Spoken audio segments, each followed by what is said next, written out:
Hello friends, welcome to विज्ञान सरोवर। My self doctor दीपमाला। आज का जो हमारा डिस्कशन का टॉपिक है वो रीजनरेशन है। रीजनरेशन पर भी आपके CSIR में कई क्वेश्चन पूछे जाते हैं। तो आज के इस टॉपिक में हम लोग रीजनरेटिव मोड्स के बारे में जानेंगे, टाइप ऑफ रीजनरेशन के बारे में जानेंगे और इसके बाद हम लोग one by one means next lectures में हम लोग देखेंगे सैलामेंडर का रीजनरेशन, हाइड्रा का रीजनरेशन या मैमेलियन लिवर का कैसे रीजनरेशन होता है या प्लेनेरिया का। तो चलिए सबसे पहले हम लोग रीजनरेशन क्या होता है इसके बारे में जान लेते हैं। अगर हम लोग रीजनरेशन की बात करें तो रीजनरेशन का मतलब कि generating parts post embryonic life में अगर पार्ट्स को रीजनरेट किया जाता है तो उसको हम लोग रीजनरेशन कहते हैं।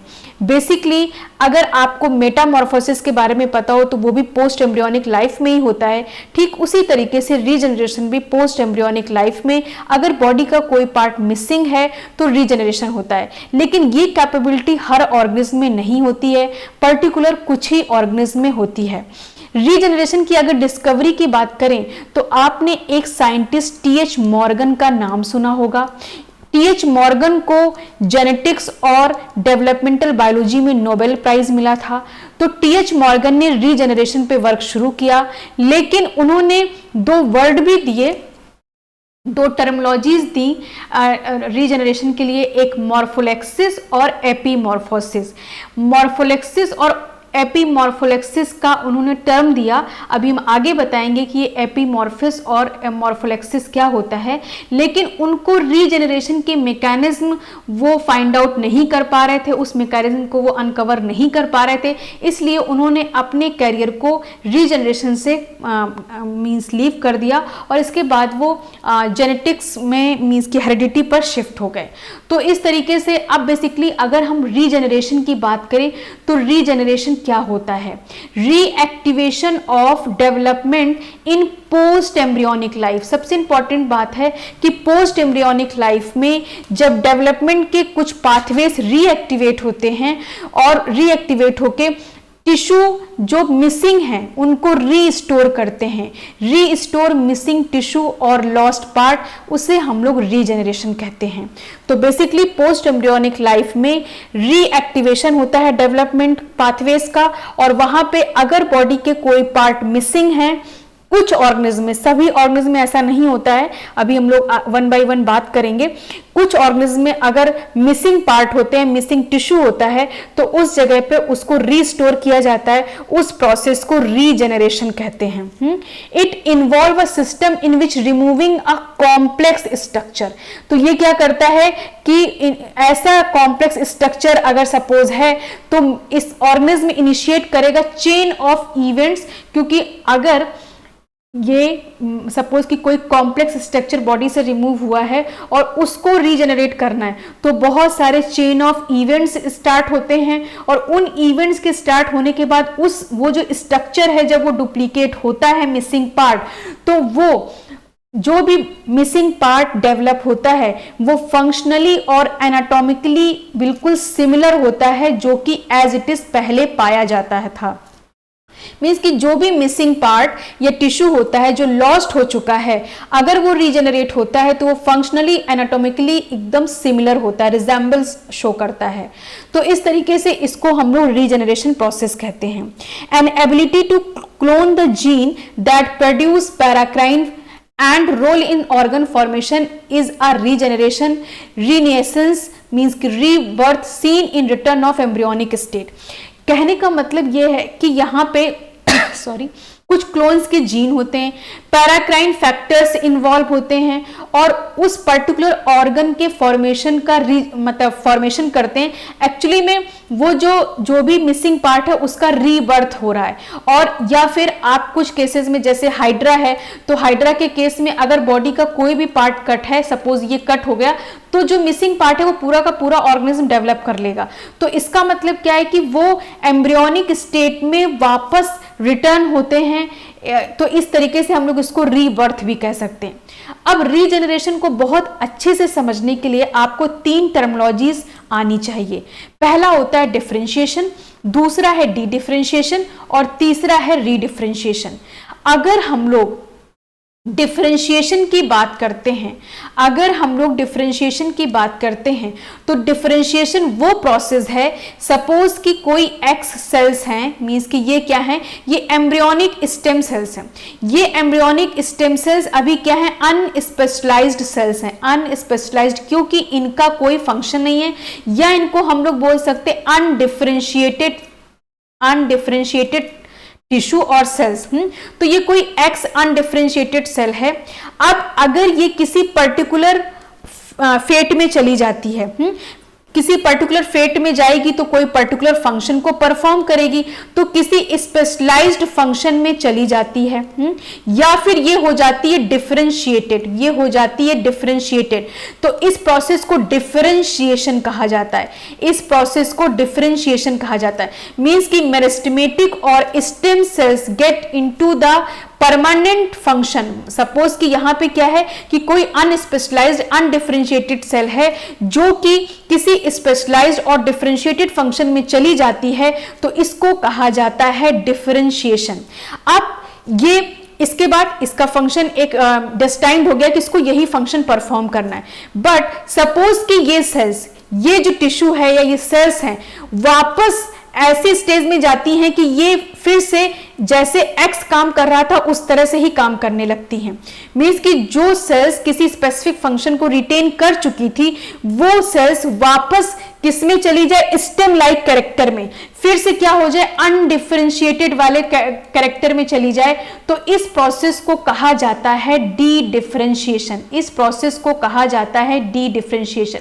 अब इसके बाद यहां पे ये सेल्स अनडिफरेंशिएटेड उसमें फॉर्म में गई, प्रोलिफरेट की, और फिर वापस ये किसी और फंक्शन में रिटेन कर जाती। सपोज कि यहां पे हम वाई स्टार बना दे रहे हैं, इस फंक्शन में चली गई, तो इस प्रोसेस को कहा जाता है रीडिफरेंशिएशन। मतलब कि ये पहले ये कोई परमानेंट टाइप के सेल्स थे जिनका एक स्पेसिफिक फंक्शन था, फिर ये सेल्स वापस स्टेम लाइक कैरेक्टर में गई, यहां पे प्रोलिफरेट हुई, और फिर से वापस इन्होंने किसी एक फंक्शन को रिटेन कर लिया, फिर से डिफरेंशिएटेड हो गई, फिर से वापस डिफरेंशिएटेड हो गई, या पर्टिकुलर फंक्शन को अटेन कर लिया। तो इस प्रोसेस को कहा जाता है रीडिफरेंशिएशन। तो ये तीन टर्मिनोलॉजीज आपको याद होनी चाहिए कि अगर कोई अनडिफरेंशिएटेड सेल है या एम्ब्रियोनिक स्टेम सेल्स हैं, वो किसी पर्टिकुलर फंक्शन को अटेन करती हैं तो उनको डिफरेंशिएशन कहा जाता है। जो सेल्स ऑलरेडी फंक्शन को अटेन कर चुकी फिर वो स्टेम लाइक कैरेक्टर में चली जाती हैं तो इसको डी डिफरेंशिएशन कहा जाता है। और अगर फिर वो जो डी डिफरेंशिएटेड हुई हैं सेल्स वो वापस रीस्पेसिफाई हो जाती है किसी पर्टिकुलर फंक्शन में या डिफरेंशिएटेड हो जाती है तो उसको कहा जाता है रीडिफरेंशिएशन। और ये सिर्फ प्लांट में तो होता ही होता है। अगर आप प्लांट की बात करें, प्लांट और एनिमल्स के ये कैरेक्टरिस्टिक्स मतलब हो सकते हैं। आप इसको सिर्फ ये मत समझिएगा कि यहां हम अगर रीजनरेशन बता रहे हैं तो सिर्फ ये चीजें यहीं पे होती है, वो प्लांट में भी ऐसा होता है। क्योंकि प्लांट में जब सेकेंडरी टिश्यूज बनते, कैम्बियम टिश्यूज बनते, तो वहां पे कुछ ऐसे ही मैकेनिज्म होते हैं। ठीक, अब यहाँ पे हम लोग इसकी लैंग्वेज को देख लेते हैं। Differentiation by which meristem cells, हमने बोला ना कि चाहे प्लांट हो या एनिमल सेल हो तो हम लोग दोनों को कंसीडर करके चल रहे हैं। बाय विच मेरिस्टेम सेल्स और stem cells undergoes changes in structure, shape to form a specific function. जैसे कि ये एक्स किसी डिफरेंशिएशन हुआ इसका और किसी पर्टिकुलर फंक्शन में चला गया तो इसको डिफरेंशिएशन कहेंगे। By which the already differentiated, जो कि ऑलरेडी डिफरेंशिएटेड टिश्यू था, किसी पर्टिकुलर फंक्शन में था या मैच्योर सेल था, वो वापस get back to power of division, division के पावर में फिर से जाता है, सेल साइकिल में फिर से एंट्री लेता है, उसको हम लोग और किसमें चेंज हो जाता है, मेरिस्टेमेटिक और स्टेम लाइक कैरेक्टर में। मींस कि जो मैच्योर सेल थे, जो डिफरेंशिएटेड सेल थे, वो फिर से डिवीजन वाले पावर में जाते हैं और अपने आप को वापस स्टेम लाइक कैरेक्टर में ले आते हैं, तो उसको कहा जाता है डी डिफरेंशिएशन। जो डी डिफरेंशिएटेड सेल्स हैं, जो कि जिन्होंने अटेन किया है स्टेम लाइक कैरेक्टर, वो सेल्स फिर से चेंजेस करते हैं स्ट्रक्चर में, किसी पर्टिकुलर फंक्शन में जाते हैं, मींस स्पेसिफाई होते हैं, तो उसको कहा जाता है रीडिफरेंशिएशन। तो ये आपको चीजें पता होनी चाहिए। अब हम लोग रीजनरेशन के जो मोड्स हैं उनके बारे में जान लेते हैं, या टाइप्स ऑफ रीजनरेशन के बारे में। तो पहला टाइप होता है stem cell mediated. Stem cell mediated regeneration, जैसे कि हमारी बॉडी में तो रीजनरेशन नहीं होता है, लेकिन कुछ ऐसे ऑर्गन जैसे सपोज कि हेयर शाफ्ट होता है, या हिमेटोपोएटिक सेल्स है जो कि ब्लड सेल्स को जनरेट करती हैं, यहां पे स्टेम सेल मेडिएटेड रीजनरेशन होता है। तो एक्चुअली में ये रीजनरेशन आप इसको, ये stem like cells like regeneration है, तो इसको हम लोग बोलते हैं स्टेम सेल मेडिएटेड रीजनरेशन। अब इसके बाद जो इंपॉर्टेंट यहां पे देखिए रीजनरेशन में जो दूसरी कैटेगरी है वो है मॉर्फोलेक्सिस। मॉर्फोलेक्सिस रीजनरेशन में भी डिफरेंशिएशन होता है। यहां पे एक पर्टिकुलर पैटर्न फॉर्म होती है, repatterning of existing tissue with very little new growth. ऐसे केस में क्या होता है, ऐसे केस में अगर सपोज ऐसा एग्जांपल यहाँ पे हाइड्रा का दिया है कि अगर मान लीजिए ये हाइड्रा होता है, हाइड्रा का कुछ ऐसे स्ट्रक्चर होता है, ठीक है, ठीक, ये हाइड्रा है, ये हाइड्रा सपोज कट हो गया। अब कट होने के बाद जो रिमेनिंग टिश्यू है, जैसे सपोज ये टिश्यू बचता है, तो ये टिश्यू अपने अंदर रीपैटर्निंग करता है, जो भी एग्जिस्टिंग टिश्यू बचा हुआ है वो अपने अंदर रीपैटर्निंग और रीअरेंजमेंट करता है, और इसके बाद बहुत कम न्यू ग्रोथ होती है, और इसके बाद क्या होगा कि डेवलपमेंट हो जाती है। तो ऐसे केस में जो भी ऑर्गेनिज्म डेवलप होते हैं वो उनका सिमिलरिटीज तो शो करते हैं, क्योंकि टिश्यूज रीपैटर्निंग करते, मींस कि यहाँ के टिश्यू जब ऊपर की तरफ डेवलप करेंगे तो अपना रीपैटर्न करके ऊपर का पार्ट बनाएंगे, तो इसको हम लोग रीपैटर्निंग या रीअरेंजमेंट कहेंगे। लेकिन क्योंकि नया ग्रोथ बहुत कम होता है, इसलिए साइज में भी छोटा हो जाए, तो इसको, इस प्रोसेस को यहाँ पे क्या हो रहा है, डिफरेंशिएशन हो रहा है, यहाँ पे सेल्स का डिफरेंशिएशन होता है, इसलिए इसको कहा जाता है मॉर्फोलेक्सिस। इस तरह के रीजनरेशन को कहा जाता है मॉर्फोलेक्सिस। अब हम लोग सेकेंड कैटेगरी होती है रीजनरेशन की, एपीमॉर्फोसिस, या कहीं कहीं पे लिखा होगा एपीमॉर्फोलेक्सिस। अगर हम लोग एपीमॉर्फोसिस या एपीमॉर्फोलेक्सिस की बात करते हैं तो यहां पे जो प्रोसेस होता है वो होता है डी डिफरेंशिएशन। डी डिफरेंशिएशन का मतलब क्या, सपोज कि कोई टिश्यू है, ये किसी पर्टिकुलर फंक्शन में चला गया है, जाने के बाद वापस ये स्टेम लाइक कैरेक्टर में आ जाता है, तो इस प्रोसेस को बोला जाता है डी डिफरेंशिएशन। तो इस तरह के एपीमॉर्फोसिस और एपीमॉर्फोलेक्सिस रीजनरेशन में क्या होता है, डी डिफरेंशिएशन, कि पर्टिकुलर सेल्स जो स्पेसिफाई है, जिन्होंने किसी पर्टिकुलर फंक्शन को अटेन किया है, वो सेल्स, उसमें से कुछ सेल्स स्टेम लाइक कैरेक्टर में चली जाती हैं। इसका एग्जाम्पल होता है salamander. Adult structure dedifferentiated to form a mass of cells that respecify. कहने का मतलब यह है कि सपोज कि ये सैलामेंडर है और ये सैलामेंडर का सपोज लिम्ब है। अब लिम्ब यहां से कट होता है, कट होने के बाद जो रिमेनिंग पार्ट है, ये पार्ट है, यहां की कुछ सेल्स स्टेम लाइक कैरेक्टर में चली जाती हैं, स्टेम लाइक कैरेक्टर में चली जाएंगी, और जाने के बाद स्टेम लाइक कैरेक्टर कैसा हो जाता है, अनडिफरेंशिएटेड, कोई भी पर्टिकुलर फंक्शन इनमें नहीं है। लेकिन फिर इसके बाद इनको क्या किया जाता है, रीस्पेसिफाई, फिर ये लिम्ब वाले फंक्शन में चली जाती है, करते हैं, तो ये हमारा होता है डी डिफरेंशिएशन का प्रोसेस। तो ऐसा सैलामेंडर एक एम्फीबियन है या यूरोडेल होता है जहां पे रीजनरेशन पाया जाता है। सैलामेंडर एक ऐसा ऑर्गेनिज्म है जिसमें रीजनरेटिव कैपेसिटी बहुत ज्यादा होती है, इसके ज्यादातर मैक्सिमम बॉडी पार्ट रीजनरेट किए जा सकते हैं। इसीलिए सैलामेंडर पे बहुत सारा रिसर्च चल रहा है कि भाई इसमें रेटिना भी रीजनरेट किया जा सकता है, हार्ट भी रीजनरेट किया जा सकता है, ब्रेन के बहुत सारे पार्ट रीजनरेट किए जा सकते हैं। तो क्यों ना इन टिश्यूज को यूज करके कुछ जैसे ऑर्गन ट्रांसप्लांट होते हैं, तो अगर सपोज कि ये सेल्स काम करने लगे तो इस तरह के रिसर्च चल रहे हैं। अब इसके बाद तो इस प्रोसेस में क्या होता है, इस प्रोसेस में ये होता है कि सैलामेंडर का कोई लिम्ब जो ये कटा हुआ है, इसी के कुछ सेल्स डी डिफरेंशिएटेड होते हैं, मींस कि स्टेम लाइक सेल बनाते हैं, और स्टेम लाइक सेल बनाने के बाद वो मास ऑफ सेल्स, जिनको स्टेम लाइक सेल्स जो इसमें होता है सैलामेंडर में, उसको हम लोग ब्लास्टेमा बोलते हैं, उसको ब्लास्टेमा बोलते हैं। हम सैलामेंडर में का जब डिटेल बताएंगे तो वहां पे आपको बताएंगे। ब्लास्टेमा बोलते हैं स्टेम लाइक सेल्स को सैलामेंडर के केस में। तो बहुत सारे ब्लास्टेमा बन जाते हैं, बनने के बाद रीस्पेसिफाई हो जाते हैं लिम्ब में।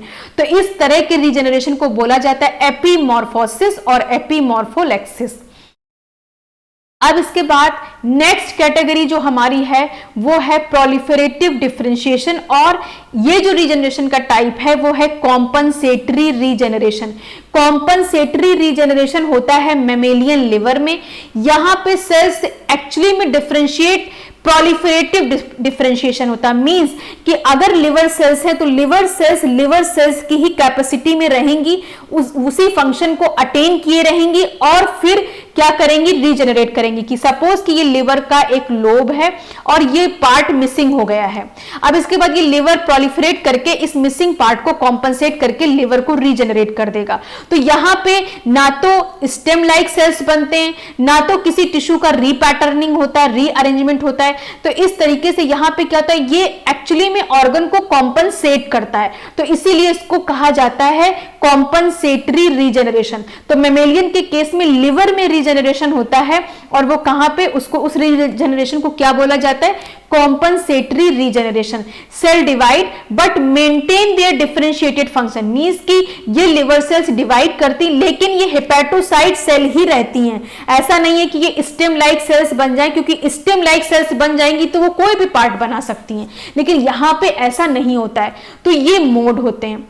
अब एपीमॉर्फोसिस और मॉर्फोलेक्सिस को समझाने के लिए एक डायग्राम यूज किया गया है जिसको बोला जाता है French flag system. Intact French flag system के थ्रू मॉर्फोलेक्सिस और एपीमॉर्फोसिस को समझाया गया है। सपोज यहां पे ये फ्रेंच फ्लैग बना हुआ है। फ्लैग में आपको पता है कि ये फ्रेंच फ्लैग में 3 कलर्स होते हैं, ब्लू, व्हाइट और रेड। अब हम आपको इससे पहले एक चीज और समझाना चाहेंगे। एक मॉर्फोजन होता है, मॉर्फोजन का काम क्या होता है, ग्रेडियंट स्टैब्लिश करना, जिसकी वजह से ग्रोथ होता है। तो ग्रेडियंट के मींस की मॉर्फोजेनेटिक ग्रेडियंट को समझाने के लिए एक फ्रेंच फ्लैग एनालॉजी का यूज किया गया था, उसके थ्रू किया गया था। तो मींस की फ्रेंच का जो फ्लैग है उसमें जो ब्लू कलर है वो ये शो कर रहा है कि यहाँ पे हाई मॉर्फोजन है। अगर आपने मॉर्फोजन पढ़ा होगा तभी आप इस चीज को समझ पाएंगे। और अगर इसके बाद व्हाइट जो पार्ट है वो लो मॉर्फोजन शो कर रहा है और जो रेड है वो बहुत ज्यादा कम मॉर्फोजन। तो मींस कि अगर सपोज कि अनडिफरेंशिएटेड सेल्स हैं और इन अनडिफरेंशिएटेड सेल्स को किसी पर्टिकुलर मॉर्फोजन में रखा जाता है, तो मॉर्फोजन का सपोज कि कोई एक कॉन्सेंट्रेशन, सपोज ए कॉन्सेंट्रेशन है तो किसी पर्टिकुलर टाइप में सेल में चली जाएंगी। अगर इसी मॉर्फोजन का कॉन्सेंट्रेशन बी मींस कि कुछ वेरी करके जैसा जैसा ग्रेडियंट है उसके हिसाब से अनडिफरेंशिएटेड सेल्स अलग अलग टाइप के सेल्स बनाते हैं। यही बात मॉर्फोजेनेटिक ग्रेडियंट में समझाई जाती है। मॉर्फोजेनेटिक ग्रेडियंट में मॉर्फोजन ग्रेडियंट को समझाया गया है कि ये किसी पर्टिकुलर, सपोज कि यहाँ पे एक फ्रेंच फ्लैग है और एक यूएस फ्लैग है, इसके बीच में ट्रांसप्लांट किया गया था, रेसिप्रोकल ग्राफ्टिंग की गई थी। और इस ग्राफ्टिंग के थ्रू ये बताया गया कि जब भी सपोज ये पार्ट अगर उठकर यहां पे आता है और ये पार्ट उठकर यहां पे आता है तो ये डिफरेंशिएट तो एनवायरनमेंट के अकॉर्डिंग करेंगे जो भी मॉर्फोजन का ग्रेडियंट है, लेकिन ये अपने कमिटेड स्टेटस को लेके आते हैं। तो आप हमारे ड्रोसोफिला वाले उसमें देख सकते हैं इसको डिटेल में, ठीक है। तो आपको यहां पे इसी डायग्राम के अकॉर्डिंग यहां पे समझाया गया है। यहां पे ये समझाया गया है कि सपोज यहां पे आप देख रहे हैं कि ये फ्रेंच फ्लैग है, यहां पे ये 3 ग्रेडियंट दिख रहे हैं। अब यहां पे एक कट एंड है, यहां पे जो ये कट एंड है ये शो कर रहा है कि सपोज यहां से कोई बॉडी पार्ट ये मिसिंग हो गया है। अब यहां पे कट हो गया तो कट मतलब कि कोई बॉडी पार्ट कट हो गया। जब कट हो जाएगा तो ये पार्ट क्या हो जाएगा, गायब हो जाएगा। तो यहां पे इस वाले में देखिए कि लेफ्ट हाफ पार्ट रिमूव हो गया, है ही नहीं। और फ्रेंच फ्लैग का भी यही पार्ट गायब होगा, तभी तो ये कट वाला शो किया गया। तो अब ये तो नॉर्मल है, लेकिन जिन ऑर्गेनिज्म में रीजनरेशन होता है तो वो कैसे इस कट एंड को मींस फिल करते हैं। जैसे आपने लिजर्ड देखा होगा, जो वॉल लिजर्ड होती है उसकी जो टेल होती है उसमें रीजनरेशन कैपेबिलिटी होती है, उसकी टेल रीजनरेट कर जाती है। तो ऐसे ही यहां पे मॉर्फोलेक्सिस और एपीमॉर्फोसिस को इससे समझाया गया है कि इनमें क्या डिफरेंस होता है। अब यहां पे आप देख पा रहे हैं कि ये मिसिंग पार्ट है, अब रीजनरेशन हो रहा है। अब सपोज कि पहला मॉर्फोलेक्सिस रीजनरेशन हो रहा है, तो अब अगर आप इसको, और दूसरा हो रहा है एपीमॉर्फोसिस। तो एपीमॉर्फोसिस में देखिए कि अगर बॉडी पार्ट यहाँ पे कट हो गया था, यहाँ पे कट हुआ था, कट होने के बाद ऐसा बचा था। बचने के बाद क्या देखा गया कि थोड़े समय के बाद यहाँ पे ग्रोथ ऐसी दिख रही है, मींस कि एकदम जैसा एज इट इज ये था स्टार्टिंग में वैसी ही ग्रोथ यहाँ पे दिख रही है। सेम पैटर्न में वो फॉर्मेशन हो गया, ग्रोथ सेम साइज भी बन गया, तो इसको कहा जाता है एपीमॉर्फोसिस। एपीमॉर्फोसिस में हमने क्या बताया था कि growth part is exactly identical to the original part, same size and regrowth, और यहां पे होता है डी डिफरेंशिएशन।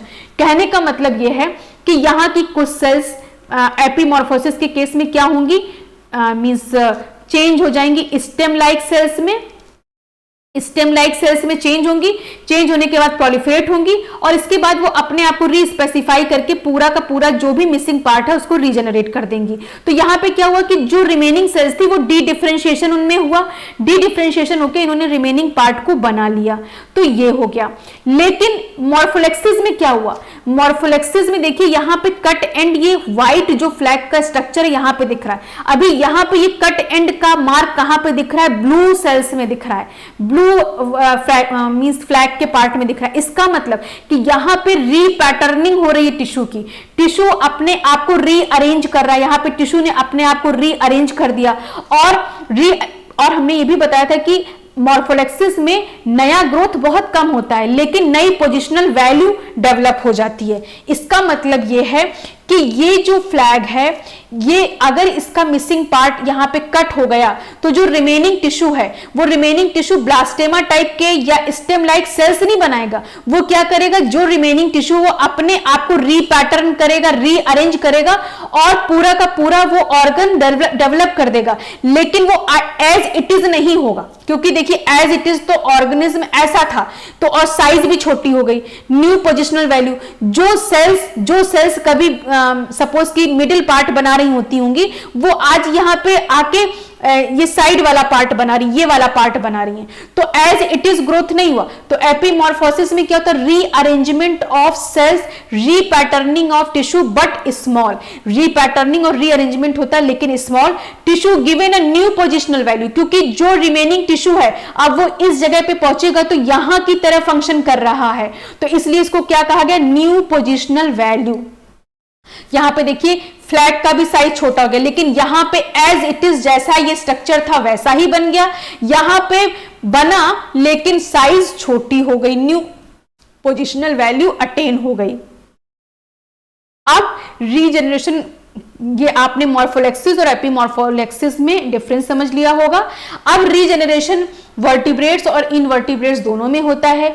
इनवर्टिब्रेट्स में बाई डायरेक्शनल रीजनरेशन होता है, जहां पे क्या होता है, ऐसे मींस कि इस ऐसे केस में क्या होता है, बाई डायरेक्शनल का मतलब कि बॉडी का कोई भी पार्ट कट किया जाए, सपोज ये हाइड्रा है, यहां से कट हुआ, प्लेनेरिया यहां से कट हुआ, या फिर ये मिलीपीड या इसको क्या बिट्रल यहां से हुआ, या स्टारफिश यहां से, तो अब अगर सपोज ये इतना कट हुआ तो ये रिमेनिंग पार्ट ये बना लेगा, अगर ये इधर का कट हुआ तो ये बना लेगा, अगर ये इधर का कट हुआ तो ये बना, मींस कि और स्टारफिश में अगर ये पार्ट गायब हो गया तो ये पार्ट बन जाएगा, अगर सपोज ये पार्ट बचा है बाकी गायब हो गया तो ये पूरा स्टारफिश बना लेगा। तो इसका मतलब क्या, ये बाई डायरेक्शनल है।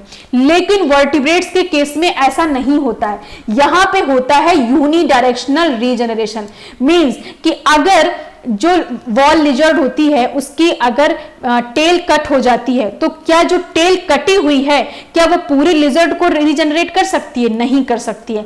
अगर सैलामेंडर की लिम्ब कट हो जाती है और उस लिम्ब का कुछ पार्ट जो बाहर निकल गया है वो क्या पूरा सैलामेंडर बना सकता है, नहीं बना सकता है। सिर्फ सैलामेंडर में लिम्ब का रीजनरेशन हो जाएगा लेकिन लिम्ब से पूरा सैलामेंडर रीजनरेट नहीं हो पाएगा।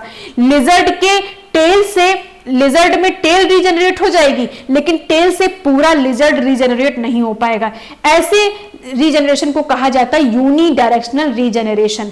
पर्टिकुलर टिश्यू ही फॉर्म होता है लेकिन यहां पे होल बॉडी जनरेट हो सकती है इनवर्टिब्रेट्स में। तो ये होता है मींस कि इनवर्टिब्रेट्स में बाई डायरेक्शनल रीजनरेशन होता है और वर्टिब्रेट्स में यूनी डायरेक्शनल रीजनरेशन होता है।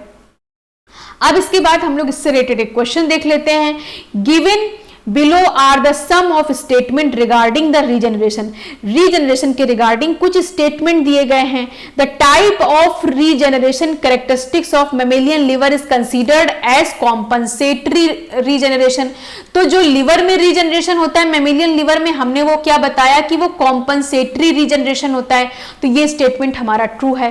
Regrowth of hair shaft from follicular cells exemplify stem cell mediated regeneration. हमने बताया hair shaft, hematopoietic cells, blood cells में स्टेम सेल मेडिएटेड रीजनरेशन होता है, तो ये भी हमारा ट्रू है। Regeneration occurring through the repatterning of existing tissue with little new growth is known as morphallaxis. इसको क्या कहा जाता है? मॉर्फोलेक्सिस कहा जाता है। जब कैसा होता है, जहां पे कोई भी टिश्यू को रीपैटर्न किया जाता है, एग्जिस्टिंग टिश्यू को न्यू अरेंजमेंट किया जाता है, और जहां पे नया ग्रोथ बहुत कम होता है, क्योंकि यहाँ पे ब्लास्टेमा जैसा स्ट्रक्चर नहीं बनता है, तो इसलिए इसको कहा जाता है, इसको मॉर्फोलेक्सिस कहा जाता है। तो ये भी सही है। Adult structure undergoing D differentiation forming a blastema. कोई एडल्ट स्ट्रक्चर है, सपोज कि मान लीजिए हम लोग सैलामेंडर की बार बार बात करें, तो सैलामेंडर का ये कोई एडल्ट स्ट्रक्चर है, मींस ये लिम्ब है, ये डी डिफरेंशिएशन करता है, यहाँ पे ब्लास्टेमा सेल्स बनते हैं, ब्लास्टेमा सेल्स बनेंगे, देन रीडिफरेंशिएशन, इसके बाद ये रीडिफरेंशिएशन ब्लास्टेमा सेल्स करके लिम्ब बना लेंगे। To form a lost structure is called epimorphosis. तो इस प्रोसेस को क्या कहा जाता है? एपीमॉर्फोसिस और एपीमॉर्फोलेक्सिस। तो इस तरह से यहाँ पे अगर करेक्ट स्टेटमेंट की बात करें तो हमें चारों ही स्टेटमेंट क्या लग रहे हैं? करेक्ट। तो इसके अकॉर्डिंग हमारा ऑप्शन क्या हो जाएगा? ए, बी, सी एंड डी। अब इसके बाद हम लोग नेक्स्ट क्वेश्चन देख लेते हैं। नेक्स्ट क्वेश्चन है हमारा कि इन केस ऑफ मॉर्फोलेक्टिक रीजनरेशन, जो मॉर्फोलेक्टिक रीजनरेशन होता है, जैसा कि हमने हाइड्रा के केस में बताया, उस रीजनरेशन में क्या क्या होता है? There is repatterning of existing tissue with little new growth. तो पहला ही ऑप्शन हमारा सही हो जाएगा, यहाँ पे ट्रू स्टेटमेंट है। बाकी स्टेटमेंट को हम कैसे एलिमिनेट करेंगे? There is a repatterning of existing tissue after stem cell division। तो ऐसा तो यहाँ पे stem cell division होता नहीं है, तो ये हमारा wrong है।